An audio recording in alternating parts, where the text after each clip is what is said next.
You're watching this video, so the chances are great that you enjoy what we create here at the Audrain. And if you do, why not take the next step and subscribe to this channel?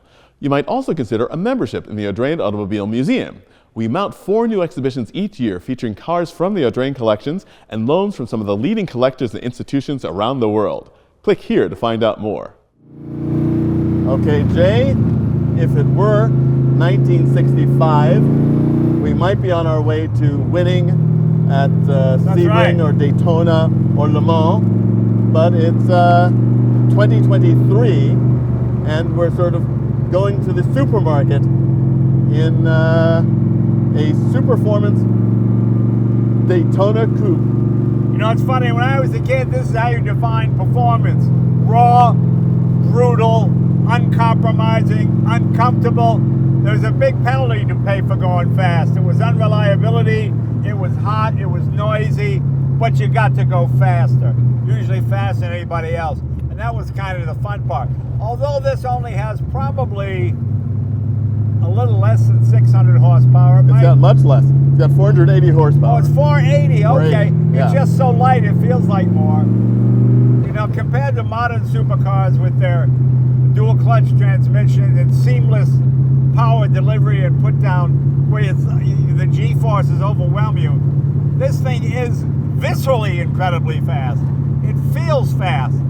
It's not as fast as any modern supercar, certainly, but it's probably more fun and more involving because you've got a manual transmission, you've got 6 speeds instead of 4 like it had originally. These ran with 289s. This has got a Roush, I believe, 427. 427, yep. And it gathers speed quite nicely.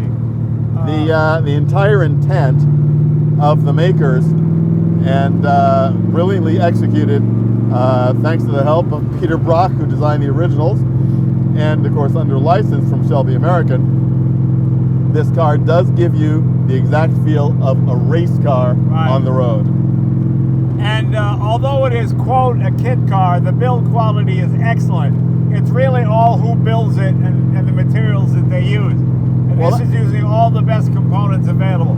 Tremec transmission. That is a very important point to make. It is technically not a kit car. You cannot build this at home. You buy it from Superformance as a completely built car without engine.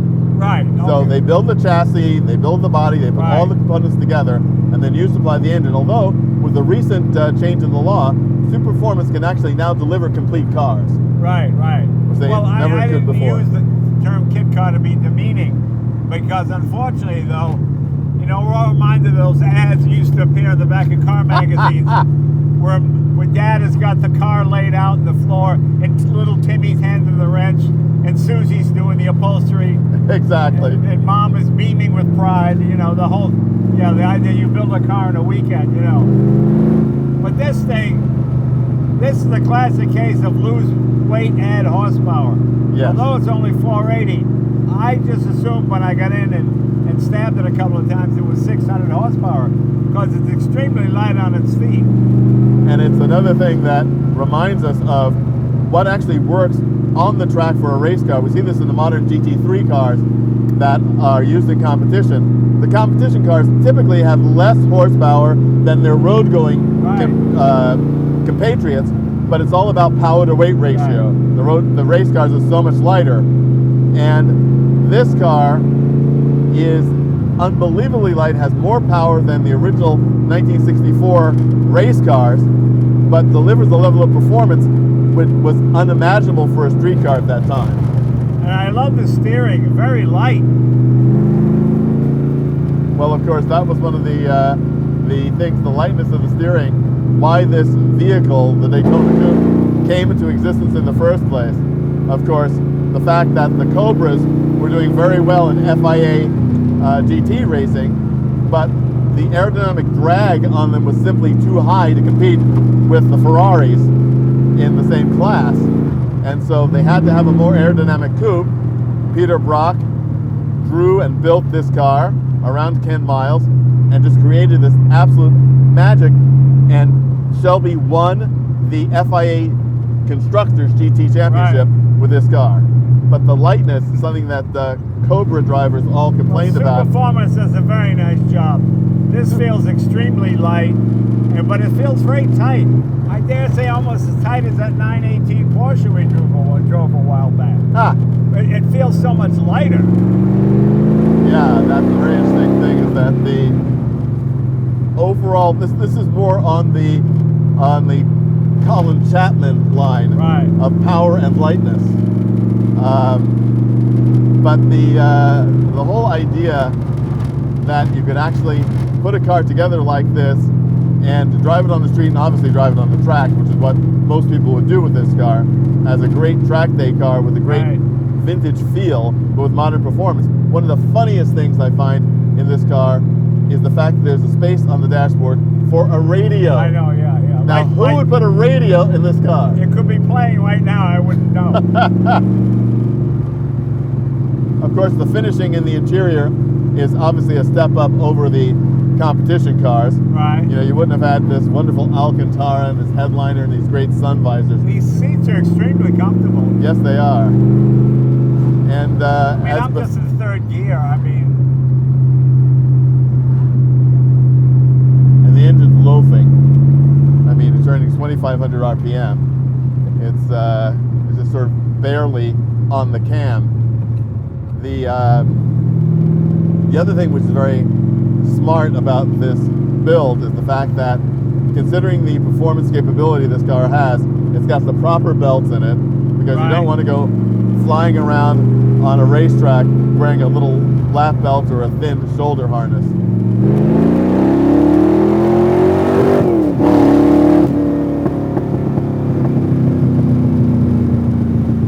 very impressive. That's the business.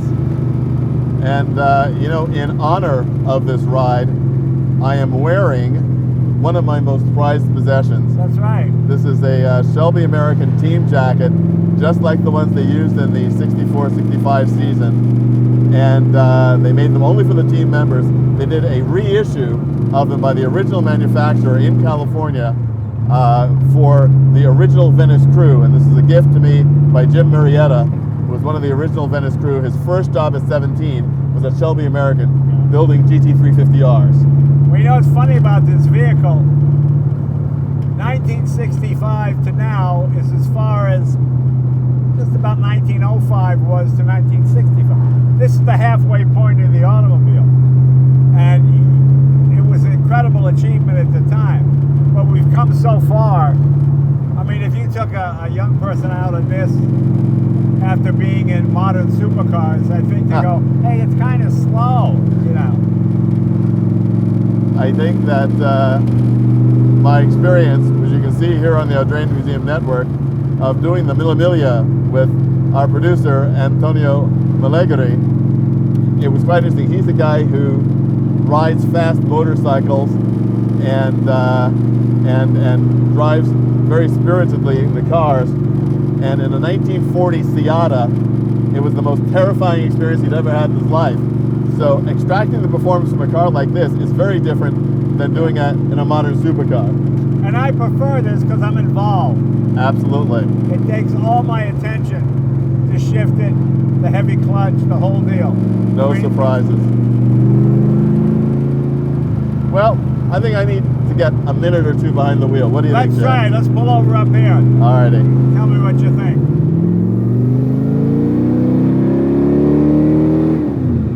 Very linear. That's good. I expected the clutch to be a lot sharper. It's 1965.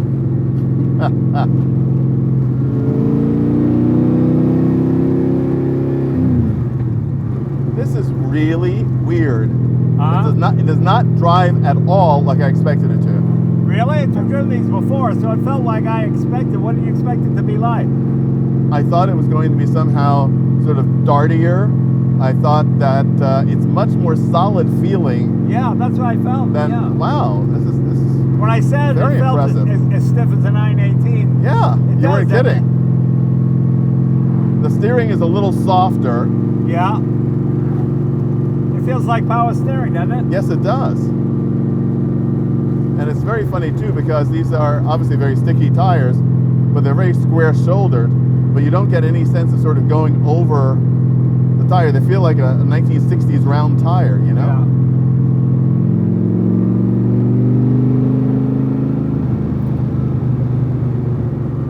Brakes are good.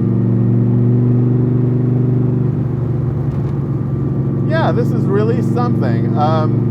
You know, in the passenger seat, I got much more of an impression of sort of raw race car, and here you get much more of an impression of modern high-performance car.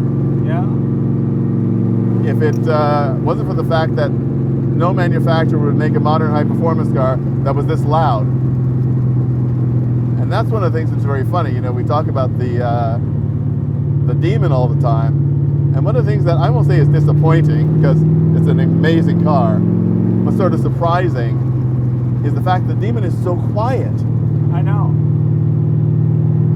And that's probably the biggest sort of revelation in modern production, or even limited production, high performance cars, is the fact that the sound deadening is so amazing. And to your point earlier, I sort of like this because, yeah, could you take this for hours and hours? Again, I think about the heroes that ran those Right. long endurance races. I can't imagine. But it gives you a much more present feeling that you're actually doing something. Now, granted, we're driving very slowly at this moment. Right. I also love an engine, as do you, that has a different character when you get it up into the rev range, you know? Yeah. It's really where the power is, at 4,000 or so, 4,500 RPM. It's like a really nice sweet spot for this engine.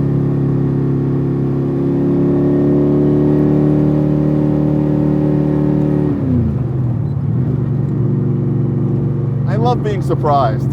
Yeah, it's a great car. I really do.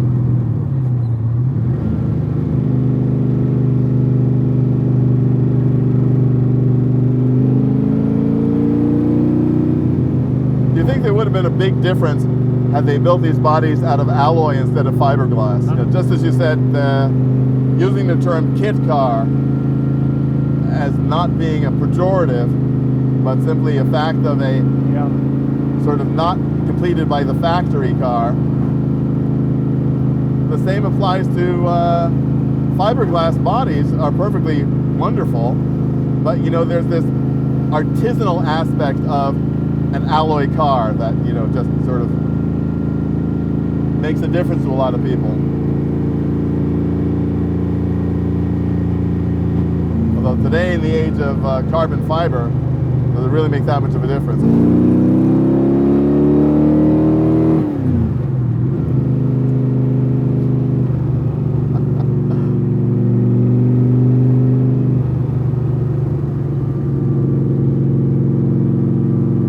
And we've discussed this before as well. The view through this windshield Yeah. is just wonderful. That wonderful power bulge I know, and the yeah. fenders, just very cool. This is a drive worthy of my prized jacket, Jay. Gotta say it. Ken Miles or Dave McDonald or Bob Bondurant, I am not, but it feels awfully special to be driving this car while wearing this jacket. It's a cool thing.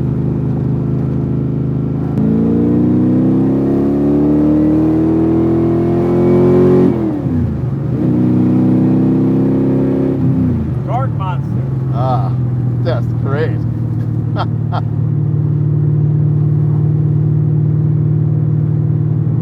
You put it in a high enough gear, you can almost get it to a conversational level. I know. Just do me a favor, just tune to your favorite station on the radio, Yeah, and we'll cruise back. I know, it's funny, isn't Well, thanks for exploring super performance with us, Jay. I think we both had a really wonderful time.